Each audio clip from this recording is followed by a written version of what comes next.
I am Arthur, 32 years old. 8 months ago, my own father-in-law slapped me so hard across the face that my head actually bounced off the drywall of my own living room, leaving a dent in the plaster and a ringing in my ears that lasted for 3 days. While I was desperately trying to protect the emergency medical money for my premature infant twins, my wife's family stood over me like a pack of vultures. They called me a worthless parasite. My brother-in-law, Julian, even leaned down and spat right on my cheek. They laughed at me. They humiliated me in my own home, thinking they had completely broken my spirit, thinking they could strip my house bare and leave me with absolutely nothing while my wife was thousands of miles away serving in a combat zone. But there was one massive, catastrophic detail they did not know.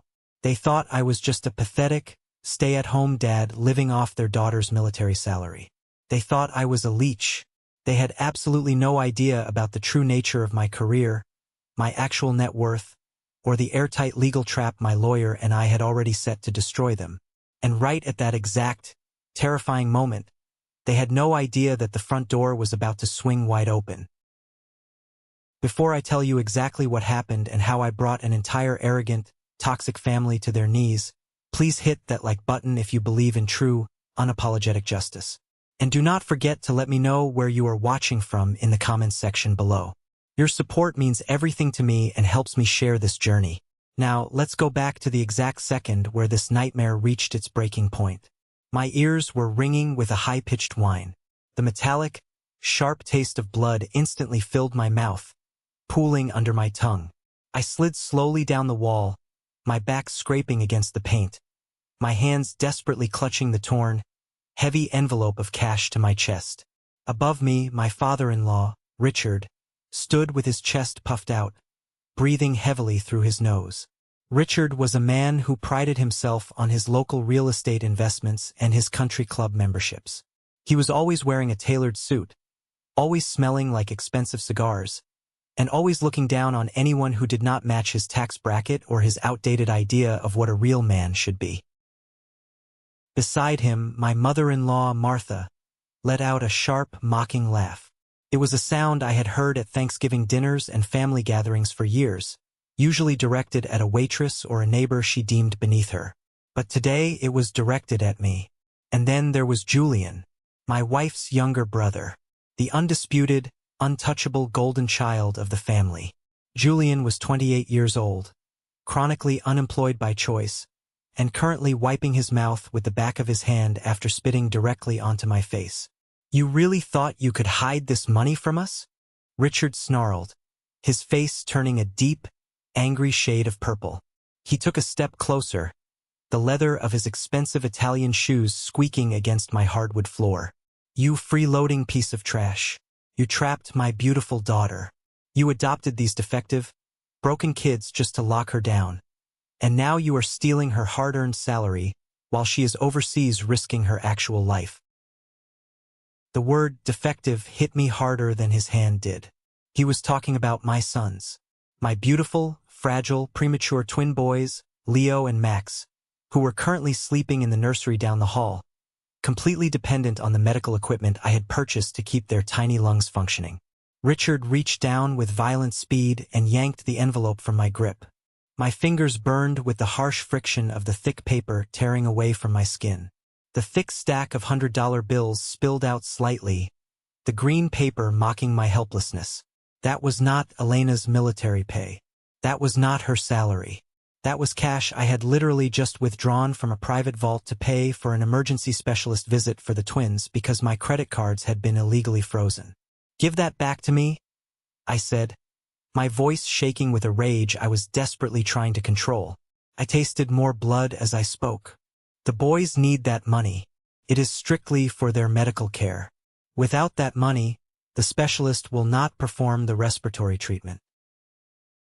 "Oh, just shut up, Arthur," Julian sneered, stepping forward and kicking the toe of my shoe hard.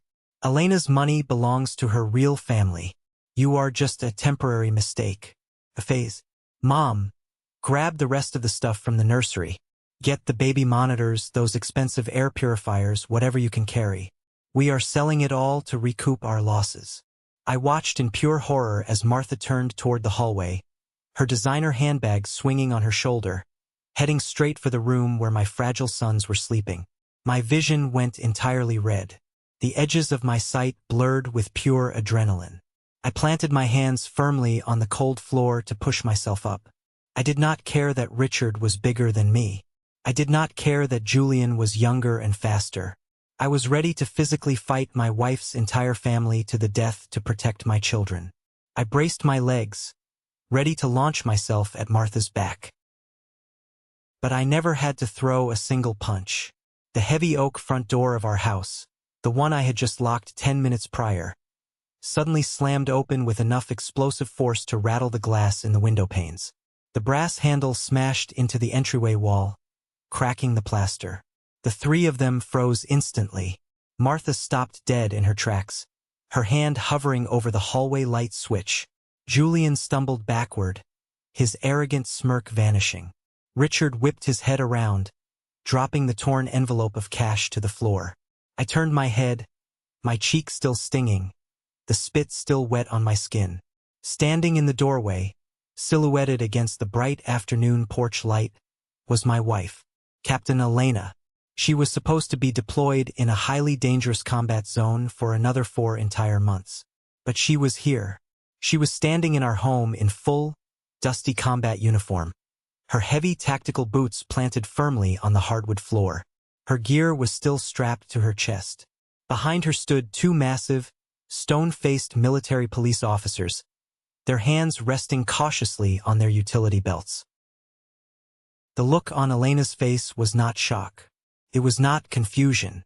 It was pure, unadulterated, terrifying executioner's wrath. It was the look of a commanding officer who had just found enemy combatants torturing a hostage. How did we get to this point? How did a family that smiled for the cameras and hugged me at our wedding turn into a pack of wild, greedy dogs the absolute second my wife boarded a transport plane? To understand the sheer, magnificent satisfaction of their ultimate downfall, you have to understand the absolute, suffocating hell they put me through first. I thought the worst part of my life was saying goodbye to Elena at the base. I was so incredibly wrong. Elena and I met 4 years ago in a coffee shop near the military base. She was fierce, independent, incredibly disciplined, and deeply dedicated to her military career. I was a freelance software engineer, wearing a faded hoodie and staring at lines of code on my laptop. We were complete opposites, but we clicked instantly. Because I worked from home in sweatpants, kept a low profile, and drove a 5-year-old sedan, her parents immediately assumed I was a deadbeat. Richard was the kind of man who measured a person's absolute worth by the size of their corner office, the brand of their watch, and the prestige of their job title. When I told him I worked with computers from home, he wrote me off entirely. I never bothered to correct them. I am a deeply private person. I did not feel the need to broadcast to my judgmental in-laws that my boutique cybersecurity software company had recently been acquired by a major tech firm. I did not mention that I retained a highly lucrative, exclusive consulting contract that paid me more in a single month than Richard made in an entire year from his rental properties. Elena knew the truth, of course. She loved that I had the financial freedom and the daily flexibility to run the household. It allowed her to focus entirely on her demanding service without worrying about the electric bill or who was mowing the lawn. Our joy reached its absolute peak when we adopted our twin boys, Leo and Max. The adoption process was long, grueling, and filled with endless paperwork, background checks, and home visits. They were born severely premature and needed intensive, round-the-clock care in the NICU for the first 2 months of their lives. Bringing them home was exhausting, terrifying, and without a doubt, the greatest thing I had ever done in my entire life. To secure their future, I immediately contacted my wealth manager and set up a massive, ironclad college fund and an inheritance trust for them before they even left the hospital. Everything was perfect. We had built a quiet, safe, beautiful life. Then came the deployment orders. Elena was abruptly sent out on a highly sensitive, 8-month combat tour overseas. Our tearful goodbye at the military base is forever burned into my memory. She held me incredibly tight, kissed the boys' tiny foreheads, and made her parents promise to look out for us. Richard nodded solemnly, shaking my hand and patting Elena's shoulder. Martha cried theatrical tears, dabbing her eyes with a tissue, and swore to her daughter that she would be at our house every single day to support me. The exact moment Elena's transport plane was in the air, the masks fell off entirely, started subtly, creeping in like a slow poison.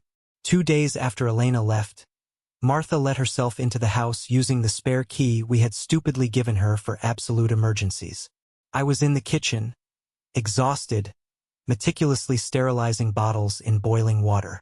She walked past me without saying a single word of greeting, went straight into my home office, and started opening the drawers of my desk. When I wiped my hands on a towel, walked in, and politely asked her what she was doing, she looked at me like I was a cockroach she had found in her pantry. "I am organizing my daughter's finances," Martha stated coldly, not even making eye contact as she flipped through a stack of mail. "Since she is the only one bringing in a real salary, someone responsible needs to make sure you are not bleeding her dry. You know how much babies cost. I will not let you bankrupt my daughter while she is fighting for this country." I took a deep breath and tried to keep the peace.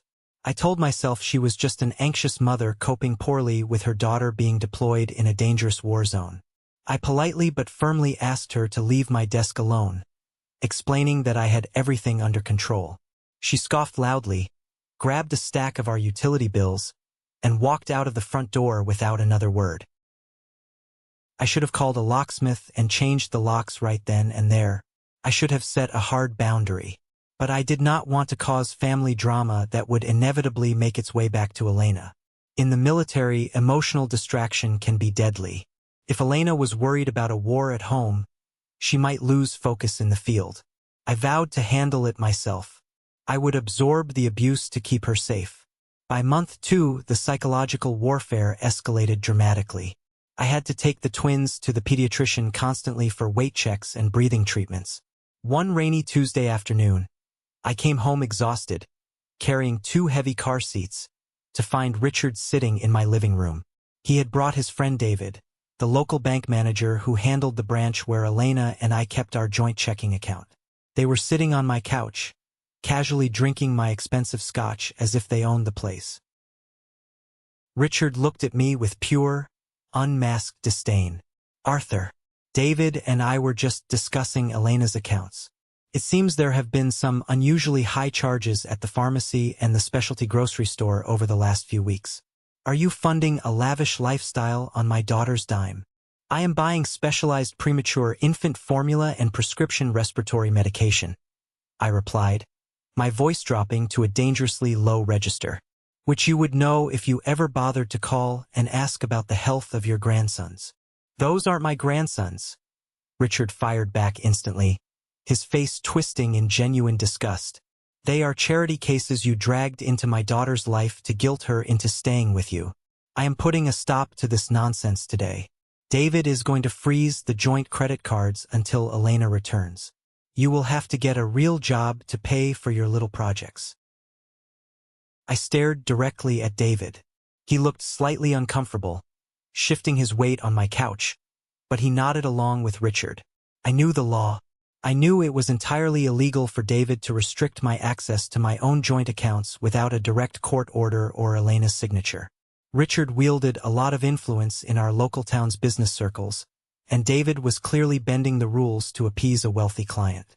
I could have easily called my lawyer right then, drafted a massive lawsuit, and buried David and his bank in federal financial compliance violations. But again, I held back. I did not want to trigger a massive legal battle that would inevitably drag Elena's name into the public record while she was deployed. I simply pulled out a different card from my wallet, my personal, high-limit black card tied to my corporate accounts, and paid for everything the boys needed moving forward. I truly thought I could just weather the storm in silence. I thought keeping my head down, ignoring their insults, and focusing entirely on keeping the boys healthy was the mature, responsible thing to do. But predators do not respect boundaries. They do not respect silence. They only respect power. And because I was hiding my power, they thought I was incredibly weak. The betrayal ran much deeper than just my in-laws. We had a neighbor, Mrs. Higgins.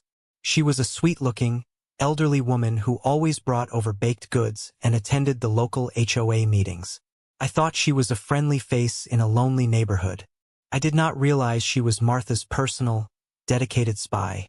Every single time I left the house to go to the pharmacy, the grocery store, or the doctor, Mrs. Higgins would peek through her blinds and immediately call Martha.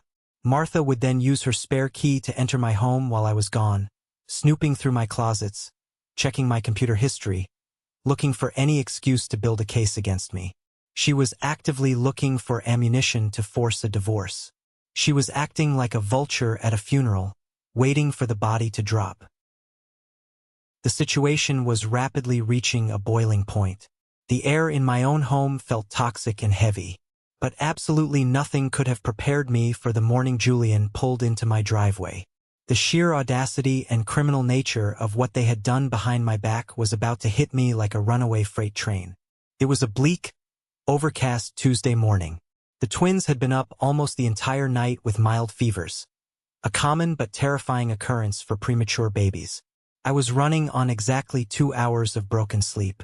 I was standing in the kitchen, staring blankly at the wall while making a fresh pot of coffee, when I heard the unmistakable, aggressive roar of a high-performance engine tearing down our quiet suburban street. I walked over and looked out the front window. A brand-new, gleaming silver Porsche 911 was parked violently sideways across my driveway.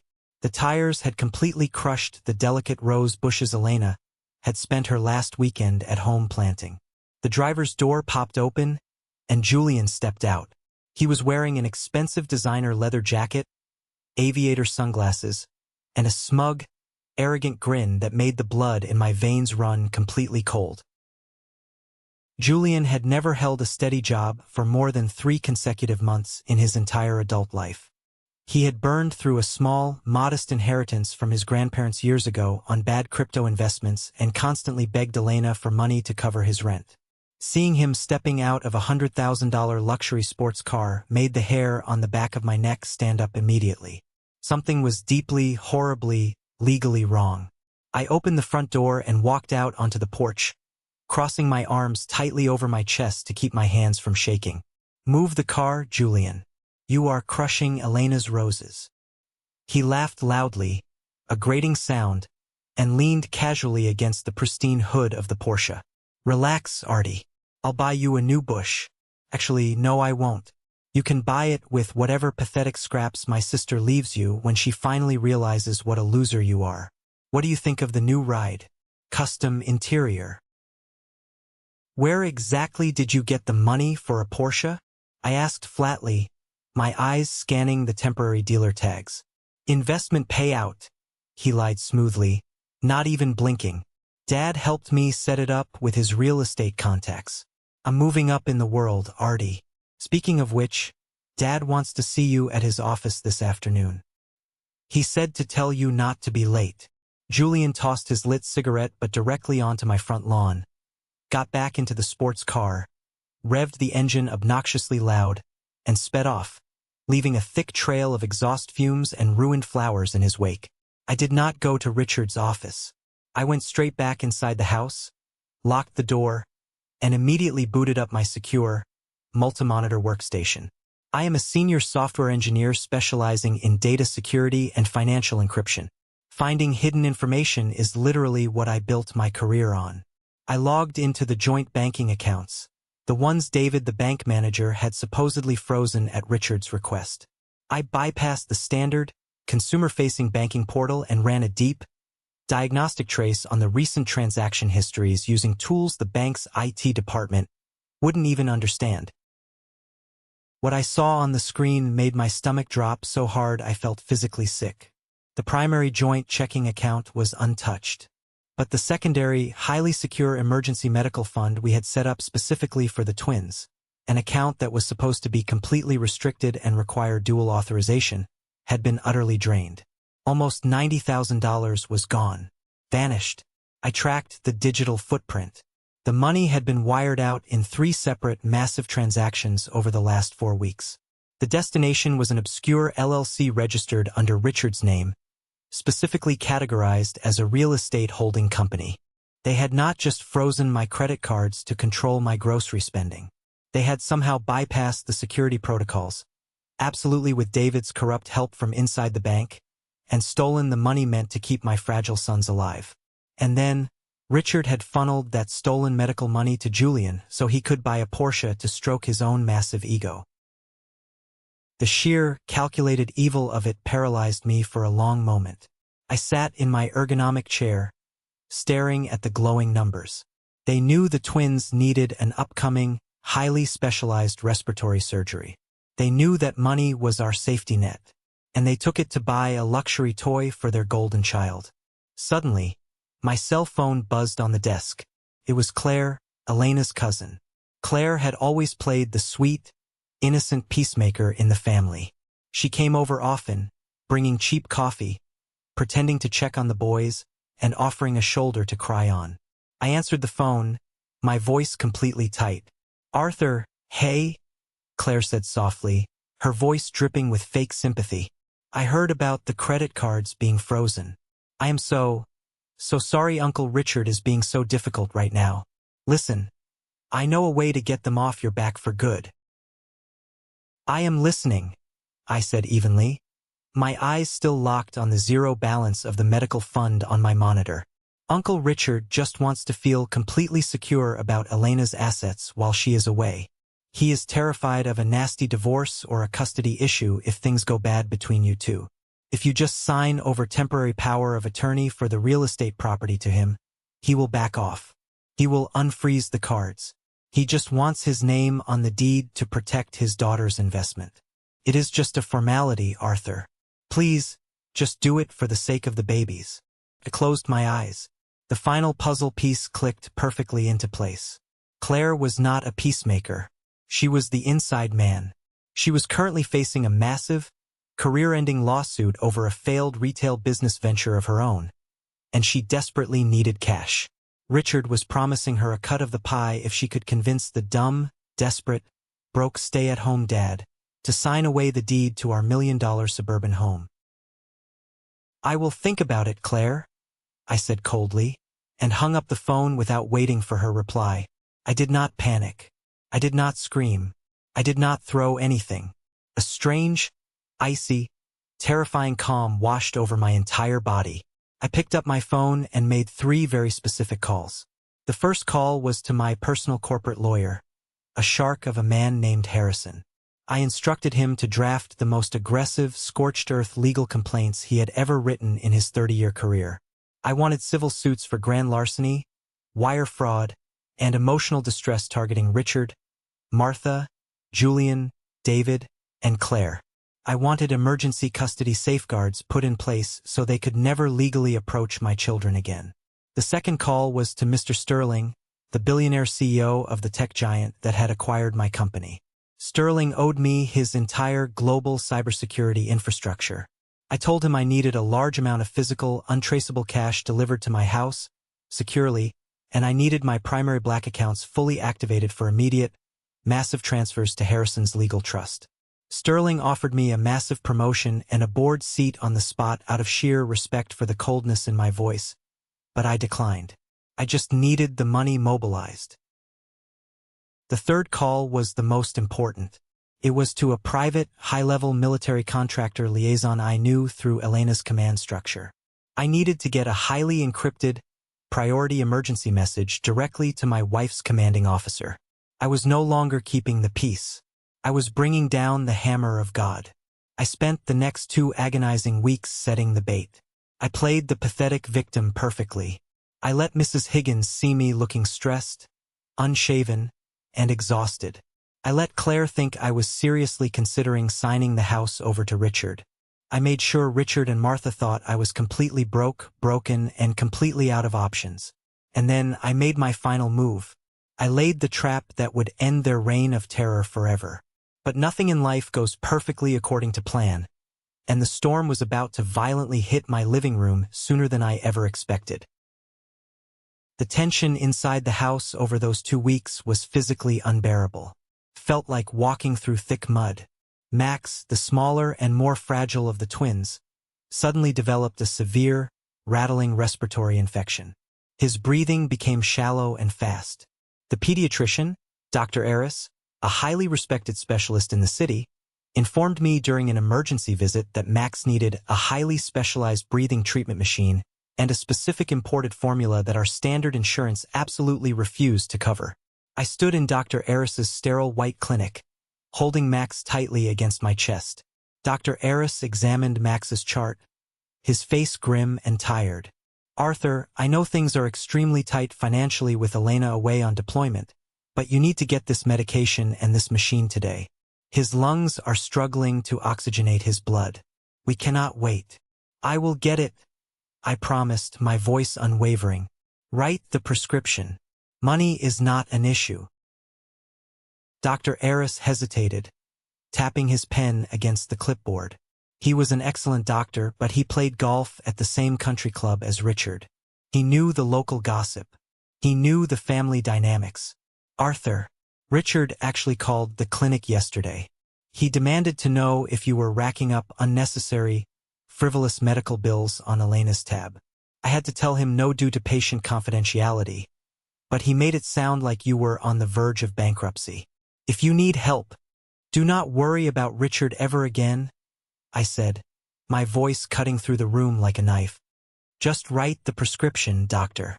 Leaving the clinic, I drove straight to the bank. I did not go to David's local branch where my in-laws banked. I drove to a high-tier, secure private banking institution downtown where my corporate wealth was managed. Mr. Sterling had arranged everything perfectly.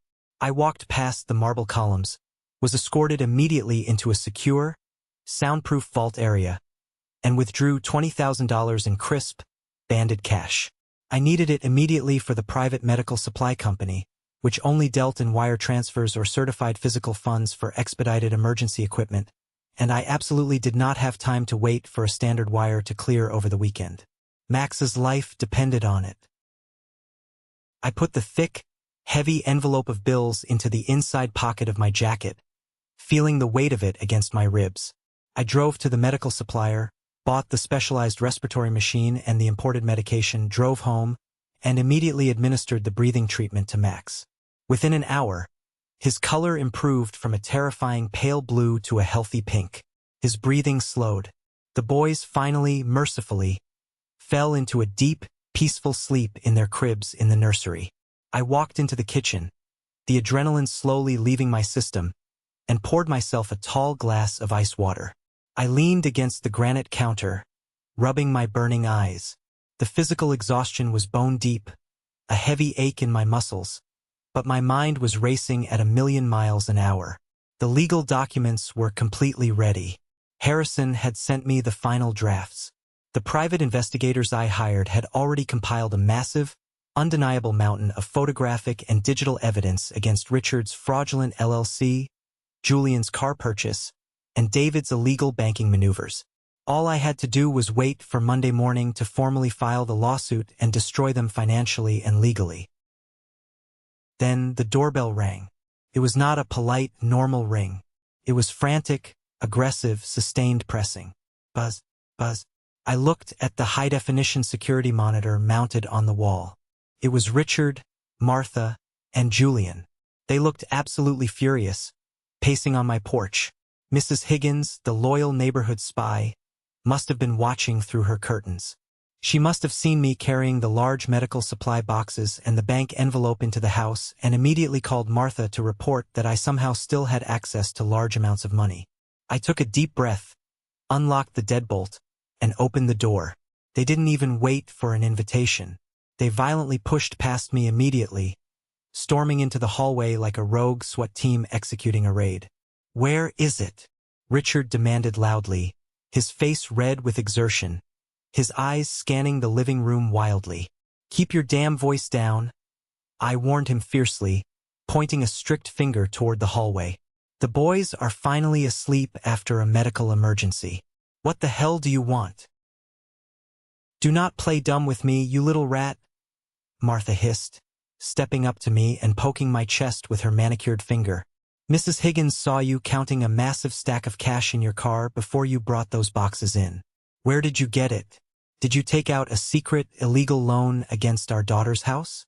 Did you steal from her retirement? That is absolutely none of your business, I said, standing my ground, refusing to back up a single inch. Julian stepped forward, loudly cracking his knuckles. He was trying to look like an intimidating tough guy, but in his designer clothes paid for by stolen money, he just looked like a spoiled child playing dress-up. Listen to me, you pathetic loser. That money belongs to this family. You are probably hiding it in a suitcase to run away before Elena gets back and divorces you. Hand the cash over right now. Or what, Julian? I challenged, staring directly into his cowardly eyes, my voice dead calm. You are going to take it from me? That money is for Max's medical treatment. You already stole the entire emergency fund to buy your stupid Porsche. You are not touching a single dime of this money. Richard's eyes widened slightly in shock at the mention of the Porsche. He did not realize I knew the exact paper trail. He thought he was a criminal mastermind, but his surprise quickly morphed into violent, uncontrollable anger. He realized he was losing control of the narrative. You disrespectful, ungrateful piece of garbage, Richard roared, losing all composure. He lunged forward. That was the exact moment he slapped me. The impact was blinding, a flash of white light behind my eyes. My head snapped to the side, hitting the drywall with a sickening thud. The envelope of cash slipped from my inside jacket pocket, falling to the floor and bursting open. Julian immediately dove for it, snatching up the $100 bills like a starving dog fighting for scraps. He stood up, hawked a loogie, spat directly on my cheek, and laughed. Martha stood beside him, her eyes gleaming with absolute, sickening greed as she looked at the thick stack of bills. This cash should cover the inconvenience of dealing with you? Richard sneered, looking down at me as I slid down the wall, clutching my bleeding face. Julian, Mom, grab the rest of the stuff from the nursery. We are done here. They thought they had won. They thought they had finally broken the pathetic stay-at-home dad. They were so utterly blinded by their own arrogance, greed, and sense of entitlement that they did not hear the heavy, armored tires of the military transport vehicle pulling up to the curb outside. They did not hear the heavy, synchronized boots marching up the concrete steps of my porch. As Martha eagerly took a step toward the hallway, ready to strip my children's nursery of anything valuable she could pawn, the front door violently slammed open, and there stood my wife, Captain Elena, flanked by military police, her eyes burning with a fury that could melt steel. The storm had officially arrived, and I knew with absolute certainty that there would be absolutely no survivors in her wake. The silence in my living room was so absolute, so heavy, it felt like all the oxygen had been violently sucked out of the space. The heavy oak front door was still physically vibrating on its brass hinges from the sheer, explosive force of Elena's entrance. The pale, desert dust from her combat boots seemed to hang suspended in the afternoon sunlight pouring through the entryway. It was a movie scene playing out in real time, but the stakes were my life, my dignity, and the safety of my children. I was still sitting on the cold hardwood floor. My hand was pressed firmly against my bleeding cheek, the sharp, burning sting of Richard's slap radiating through my jawbone and down my neck. Julian, the golden boy, was frozen mid-laugh. His manicured hand was still tightly gripping the $20,000 in cash he had just scooped off the floor like a greedy animal. Martha was completely immobilized near the hallway. One of her expensive designer shoes was pointing toward the nursery where my fragile sons were sleeping, and her oversized leather handbag was slipping awkwardly off her shoulder. She looked like a thief caught in the beam of a police spotlight. And then there was Elena, my beautiful, fierce wife. She looked like an absolute, unstoppable force of nature. Her uniform was completely covered in the fine, pale dust of the combat zone she had just left. Her tactical vest was fully loaded, heavy with gear. But it was her eyes that truly terrified the room. They were completely devoid of any warmth or familial affection. She surveyed the chaotic scene in a fraction of a second. She saw her bleeding husband on the floor. She saw her lazy brother clutching a massive stack of cash. She saw her father standing over me with his fists still aggressively clenched. Elena, Richard finally gasped. His voice cracked like a dry winter branch. The arrogant, booming tone of the wealthy local real estate mogul was completely gone. Sweetheart, what on earth are you doing here? You are not supposed to be home until Thanksgiving. Elena did not answer him. She did not even look at his face. She took 3 heavy, deliberate steps into the room, bypassing her father entirely as if he were a ghost, and knelt right beside me. She reached out with a trembling, dust-covered hand and gently touched the unbroken side of my face. "Arthur," she whispered. Her voice cracked for just a split second, betraying the raw emotion underneath, before she forced it into a cold steel rod. "Are the boys safe? Are Leo and Max okay?" "They are sleeping," I rasped, wiping Julian's disgusting spit from my face with the back of my flannel sleeve. "Max had a severe respiratory crisis earlier today. I just gave him the emergency treatment. They are okay right now, but they need that money for the specialist."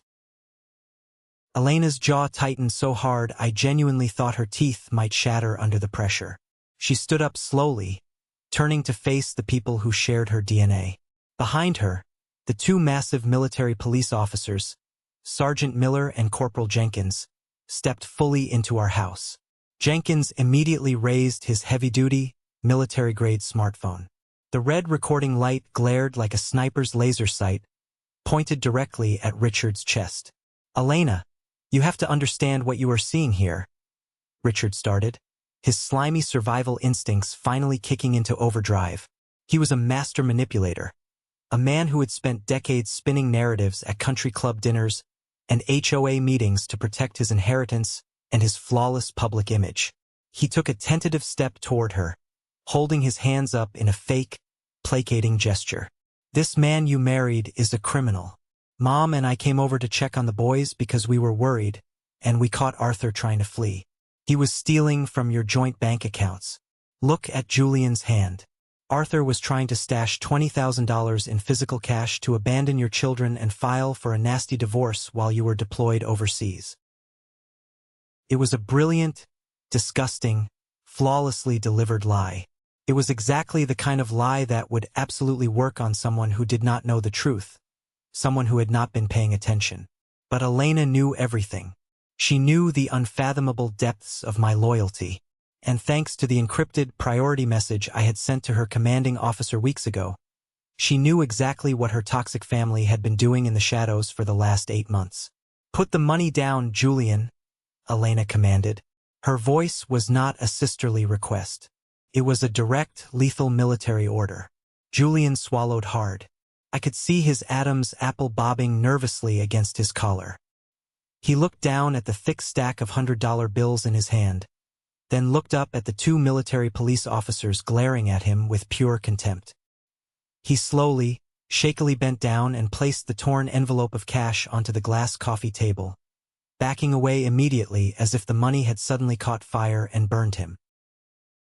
"Elena, please listen to your father," Martha chimed in, her voice shrill and desperate, vibrating with panic. She took a tentative step back from the hallway, realizing the nursery was no longer an option to raid. "Arthur is toxic. He is manipulative.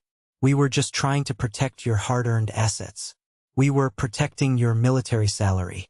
He has been buying ridiculous, lavish things while you are away risking your life. He has been keeping terrible secrets from you.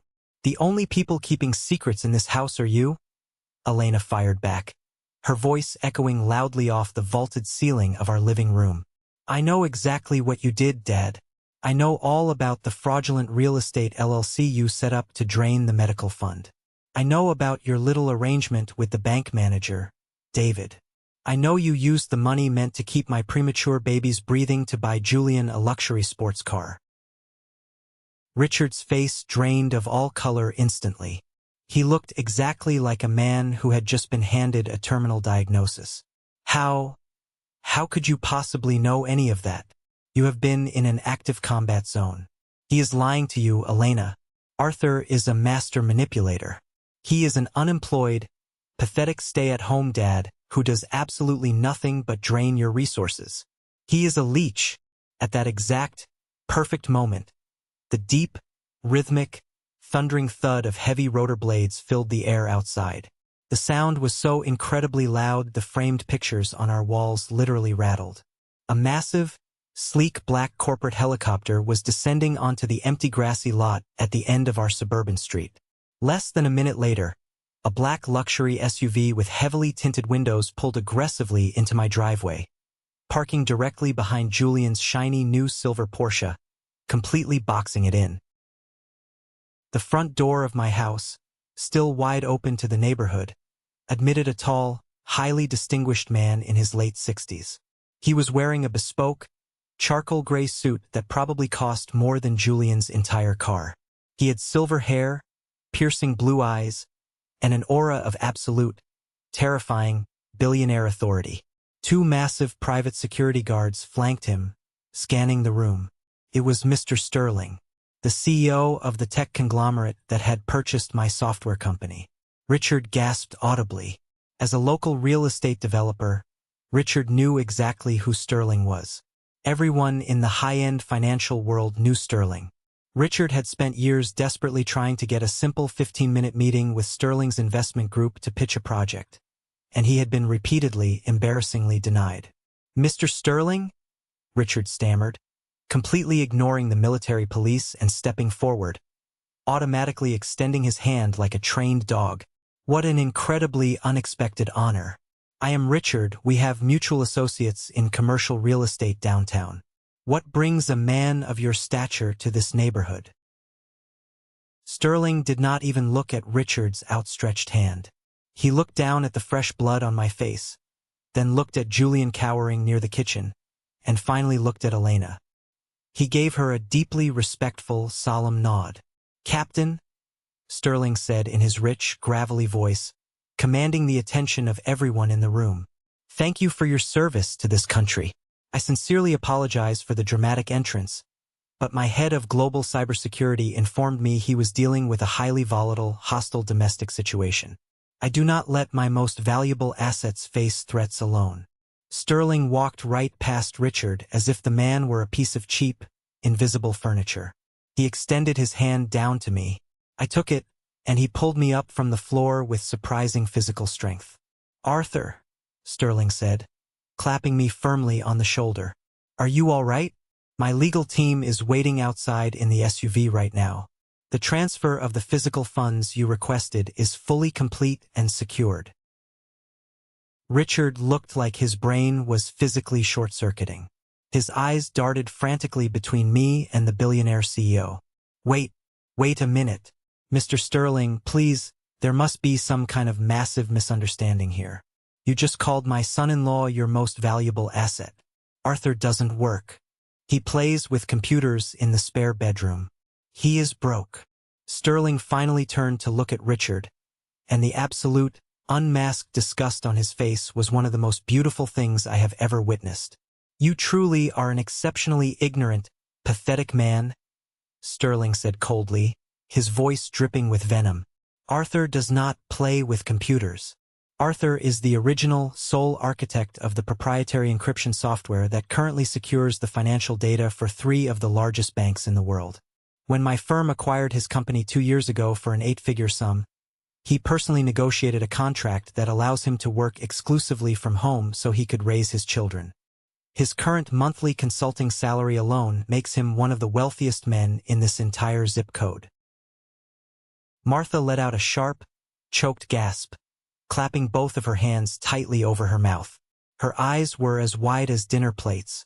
Julian looked like he was going to vomit right onto his expensive designer leather shoes. The realization was crashing down on their heads like a collapsing concrete building. But the credit cards," Richard stammered, his mind spinning as his entire constructed worldview violently shattered into a million pieces. "We froze Elena's accounts. He had no money. He had to beg." "He never needed your daughter's money," Sterling countered smoothly, crossing his arms. "In fact, Arthur has been quietly paying the property taxes on your own house for the last 3 years because you were secretly drowning in bad debt. He also fully paid off Julian's massive underground gambling debts 2 years ago to keep his legs from being broken by local bookies. He did it quietly, through anonymous dummy accounts, because he didn't want to embarrass you in front of your daughter. He is a multimillionaire who chose to live humbly. And you, like absolute, arrogant fools, decided to violently poke a sleeping dragon. I stood tall, feeling the throbbing pain in my jaw fading entirely into pure, unadulterated adrenaline. I looked Richard dead in the eye. "I let you think I was weak," I said, my voice steady, cold, and final. "I let you insult me. I let you parade around my house like you owned it, because I promised Elena I would keep the peace while she was deployed. But you crossed the point of no return the exact second you stole the medical funds meant for my sons. You didn't just steal money, Richard. You tried to steal their health. And for that, I am going to destroy every single thing you have ever built." I thought the look of utter horror on their faces was the absolute peak of my satisfaction. I was wrong.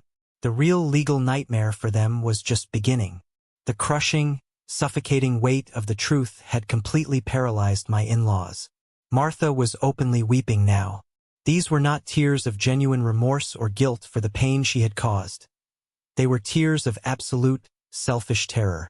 She knew the endless gravy train had not just derailed. It had violently exploded into a million unrecoverable pieces.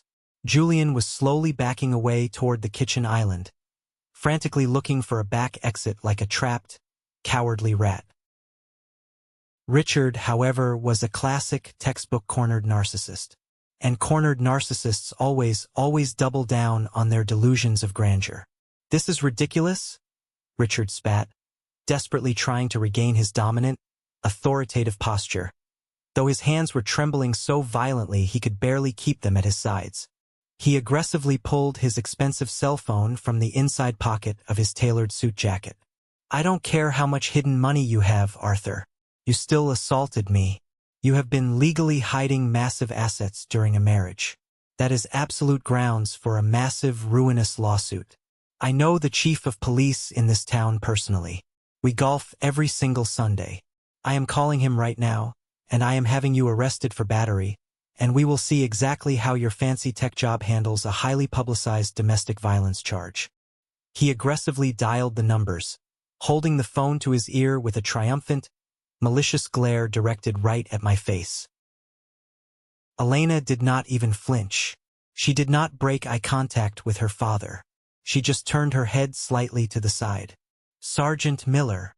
"Ma'am," the massive military police officer responded, taking a heavy step forward, his boots thudding on the wood. "Please inform my father about the current jurisdictional status of this property." Miller smiled. It was not a nice, friendly smile. It was the terrifying smile of an apex predator cornering its prey. "Mr. Richard, under the Service-Member Civil Relief Act, and due to the explicit fact that Captain Elena here is an active-duty officer who has formally requested federal protection against financial exploitation and domestic threats, this specific property is currently under the protective, exclusive jurisdiction of the United States Military Police. Your local golf buddy police chief has absolutely zero authority here." Richard's phone finally connected. I could hear the faint, tinny voice of the local dispatcher on the other end asking what his emergency was. Richard slowly lowered the phone from his ear, his finger hovering uncertainly over the end call button. His face went entirely slack. "Furthermore," Miller continued, his voice booming and echoing in the quiet room, "we have crystal clear, high-definition video evidence, recorded by Corporal Jenkins over the last 15 minutes, of you explicitly admitting to draining a protected medical account, as well as you physically striking a military dependent. That is a federal offense. We also have flawless audio of your son, Julian, spitting on the victim and attempting to physically flee the scene with $20,000 in stolen cash." No, wait," Julian shrieked in absolute panic, throwing his hands high in the air as if surrendering to an invisible firing squad.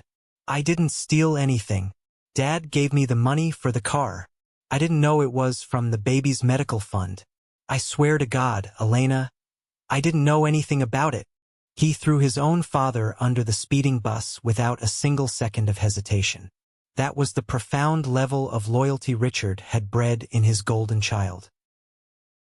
"It doesn't matter who pulled the trigger," Elena said coldly. She unzipped a pouch on her tactical vest, pulled out a thick, heavy manila folder, and tossed it onto the glass coffee table right next to the stack of cash. It landed with a heavy smack. Arthur's private investigators have been working overtime while I was flying back. I received this digital file securely 3 days ago. It details exactly how you and David, your corrupt bank manager friend, illegally bypassed the dual signature requirement on the twins' medical trust. It outlines every single wire transfer.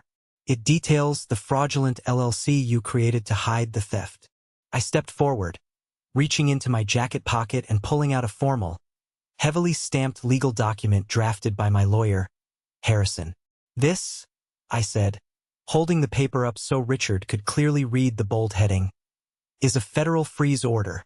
As of 20 minutes ago, when Mr. Sterling's legal team filed the emergency motions with a federal judge, every single bank account associated with you, Richard, has been completely frozen. Your personal checking accounts, your business accounts, your retirement 401k, your investment portfolios. Everything is locked tighter than a drum pending a massive federal investigation for wire fraud and grand larceny. Martha let out a harrowing wail that sounded exactly like a dying animal in the woods. Our house. Richard, what about the mortgage? What about the country club fees? What about my credit cards? She turned back to Elena, literally dropping to her knees on the hardwood floor, desperately clutching the fabric of her daughter's combat trousers. Elena, please. We are your family. We raised you. You cannot let him do this to us. We will give the money back. We will sell the car. We will do whatever you want. Elena looked down at her weeping mother with eyes that held absolutely zero pity. There was a time when Elena would have rushed to comfort her, but that woman died the day her parents stole from her children. You stopped being my family the exact second you endangered my children's lives for money, Elena said, her voice shaking slightly with suppressed rage. You stopped being my mother the second you watched my husband bleed on the floor of his own home and laughed in his face. Elena smoothly pulled her leg back, breaking her mother's desperate grip. Jenkins, call the local FBI field office. General Vance has already fully briefed their director on the situation. Have them send a transport van. We have 3 suspects ready for federal processing. Understood, Captain, Jenkins said, immediately tapping his shoulder radio.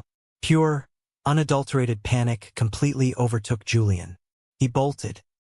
He shoved past his kneeling mother, practically climbing over the back of the sofa, and sprinted blindly for the open front door. He genuinely thought he could just get into his shiny new Porsche, start the engine, and drive away from the catastrophic consequences of his miserable life. He made it exactly 3 feet out the door. He slammed directly into the solid, wall-like chest of one of Mr. Sterling's private security guards. The guard effortlessly grabbed Julian by the collar of his expensive designer jacket and tossed him back onto the wooden porch like a sack of garbage. At the exact same time, a heavy, flatbed tow truck pulled up to the curb, its yellow warning lights flashing brightly, casting shadows across our lawn. A man in a high-visibility vest hopped out, completely ignoring the drama on the porch, and immediately started hooking heavy steel chains to the front axle of Julian's gleaming silver Porsche 911. Hey, what the hell are you doing? Julian shrieked from the porch, scrambling to his feet with scraped palms. That is my car. You can't take that. I have the title. I walked out onto the porch, standing calmly next to the massive security guard. The quiet suburban neighborhood was starting to wake up. Front doors were opening. People were stepping out onto their manicured lawns in their robes.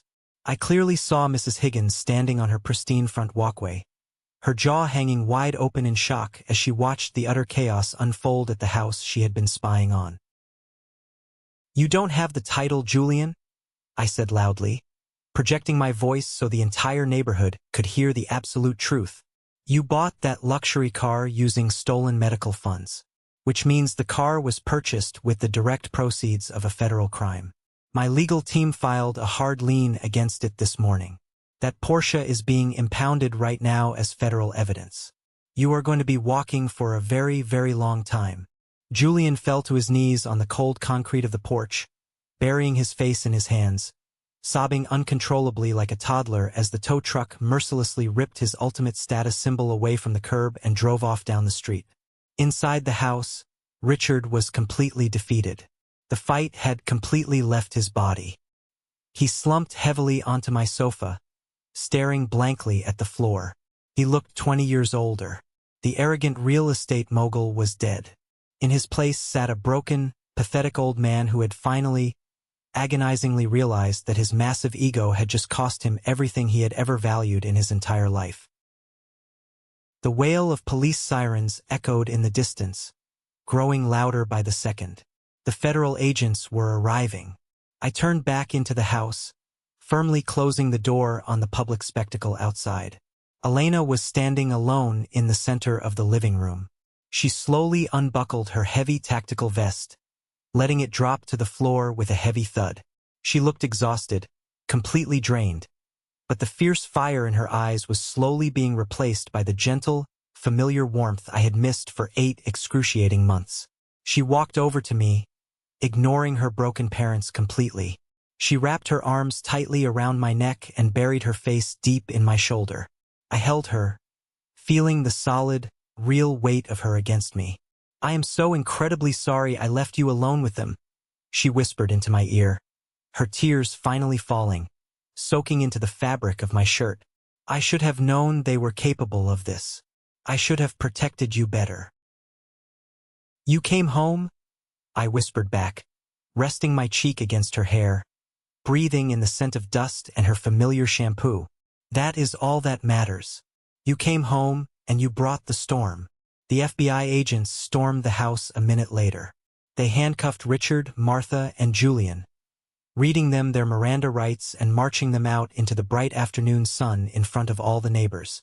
As they were being shoved into the back of the federal transport vans, Mrs. Higgins tried to sneak quickly back inside her house. I opened my door and called out to her from the porch. "Mrs. Higgins, I hope you took exceptionally good notes today. You can tell the rest of the HOA board exactly what happens to thieves who target sick children." She practically ran inside and slammed her door shut. The immediate nightmare was finally over. The poison had been completely extracted from our lives. But the long healing process, and the ultimate justice that awaited them in a court of law, was going to be the most satisfying chapter of all. I was ready for it. 6 months later, the chaotic dust had finally settled, and the entire landscape of our lives had completely and beautifully changed. Elena had formally requested a permanent stateside assignment.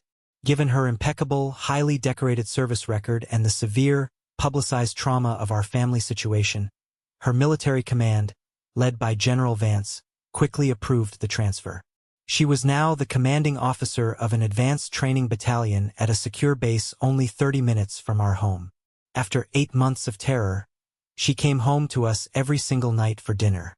The twins, Leo and Max, were absolutely thriving. Thanks to the immediate medical intervention, we were finally able to secure that fateful afternoon. Max's lungs had developed beautifully. They were crawling, babbling constantly, and destroying the living room with the kind of joyful, chaotic, unstoppable energy that only completely healthy toddlers possess. The shadow of their fragile start had lifted. But the real, permanent transformation happened under the fluorescent lights of the federal courtroom. The federal trial against my former in-laws was swift, legally brutal, and entirely merciless. Because they had crossed state lines with the fraudulently wired money and specifically targeted an active-duty military dependent, the federal prosecutors did not hold back an inch. It was a career-making case for them. During the intense discovery phase of the trial, my legal team dropped the final, devastating bombshell that nobody saw coming. My proprietary AI assistant, Sarah, the software that monitors all communication traffic on our highly encrypted home network for security purposes, had perfectly archived the phone call I received months ago from Elena's cousin, Claire. The very call where Claire played the sweet peacemaker and tried to manipulate me into signing over the deed to our house. But I didn't stop there. I had instructed my private investigators to relentlessly dig into Claire's digital footprint. We discovered a long, hidden trail of encrypted emails and burner phone texts between Claire and Richard. Claire was not just an innocent bystander trying to calm the waters. She was the absolute mastermind of the entire operation. She had used her intimate knowledge of our family dynamics to convince Richard that I was secretly hoarding Elena's military salary. Claire had orchestrated the intricate plan to freeze the accounts and steal the medical fund, aggressively demanding a 40% cut of the stolen cash to save her own failing retail business from impending bankruptcy.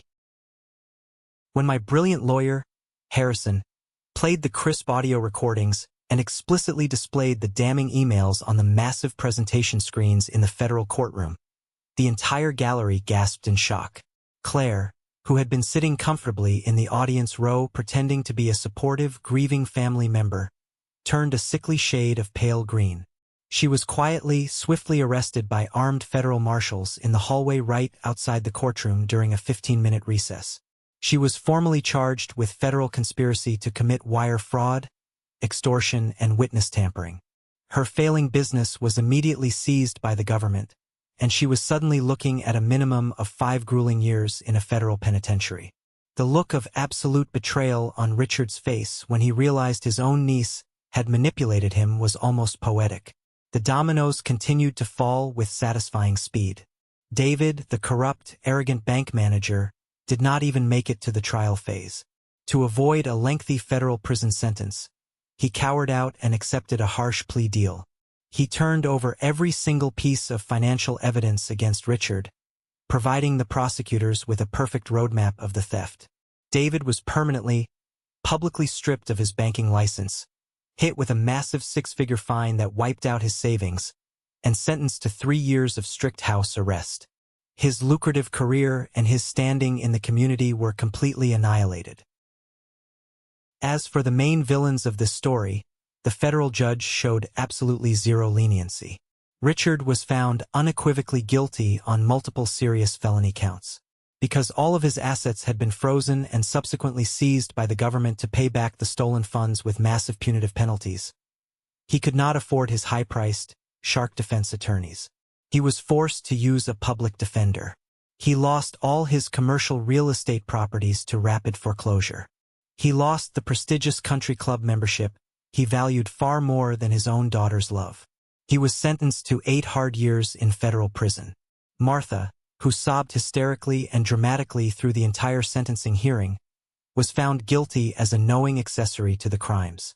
She narrowly avoided prison time but was given 5 years of intense, highly monitored probation and ordered to perform 2,000 grueling hours of community service.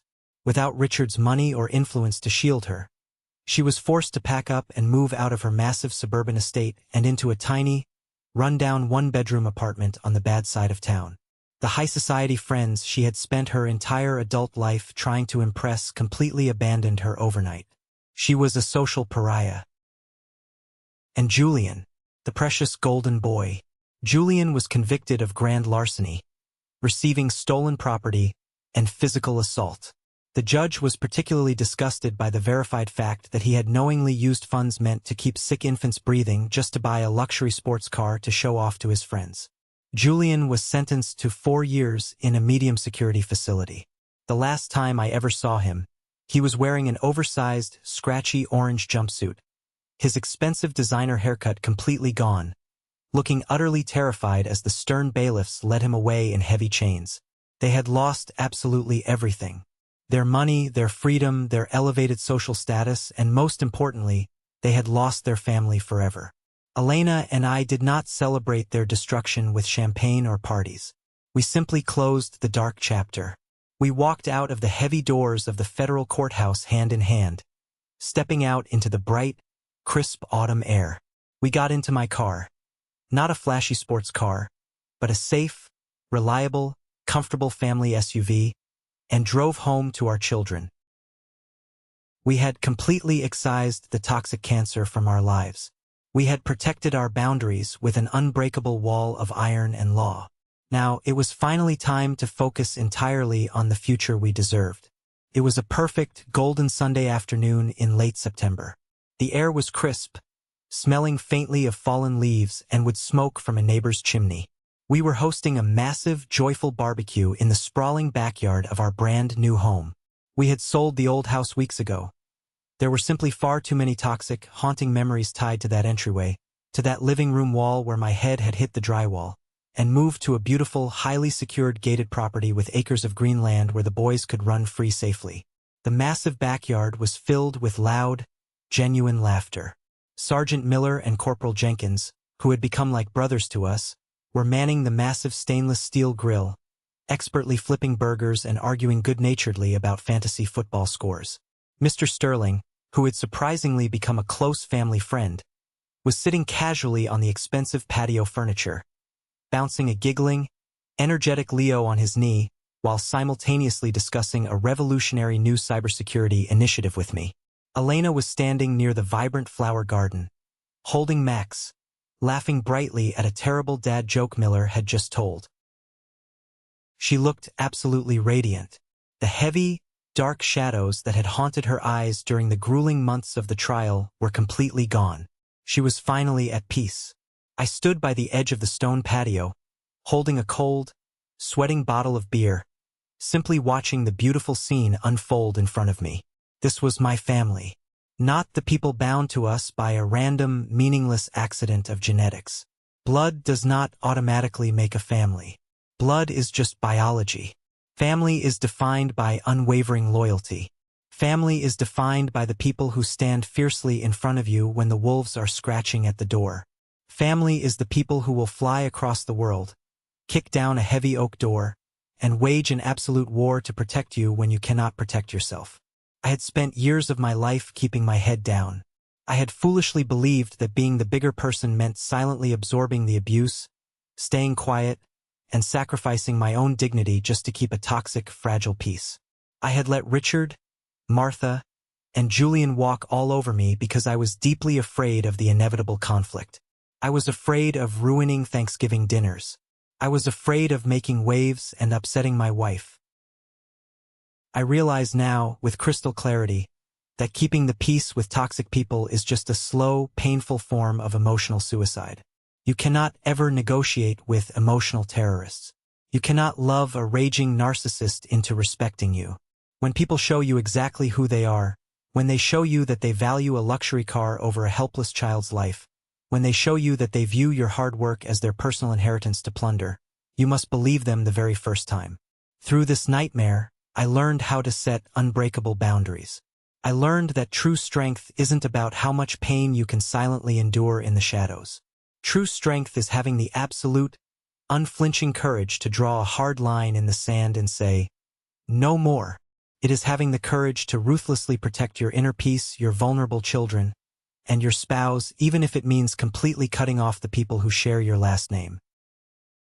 As the sun began to slowly set, casting a warm, beautiful golden glow over the green yard, Elena walked over to me.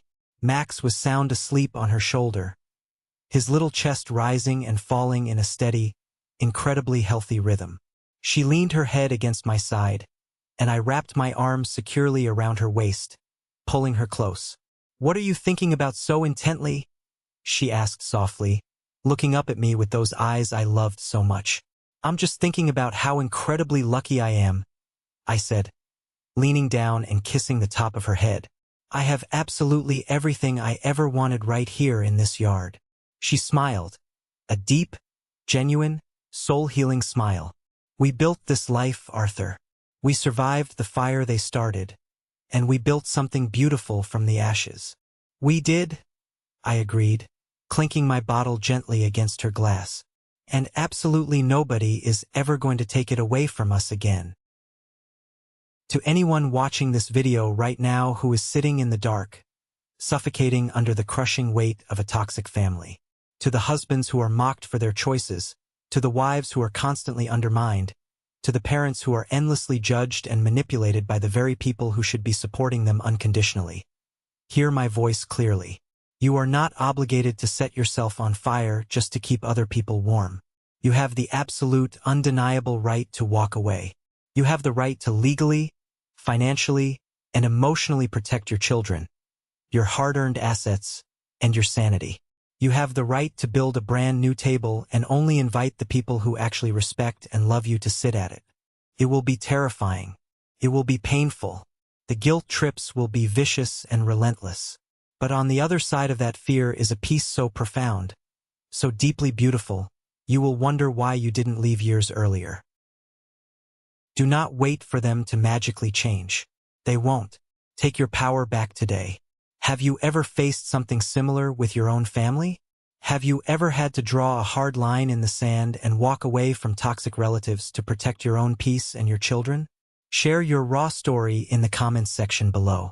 I read every single one of them, and your brave stories remind all of us that we are not fighting these difficult battles alone in the dark. And please, don't forget to hit the like button and subscribe to the channel so you don't miss the next journey we take together. Thank you so much for spending your valuable time with me today. Stay strong, aggressively protect your peace, and I will see you in the next one.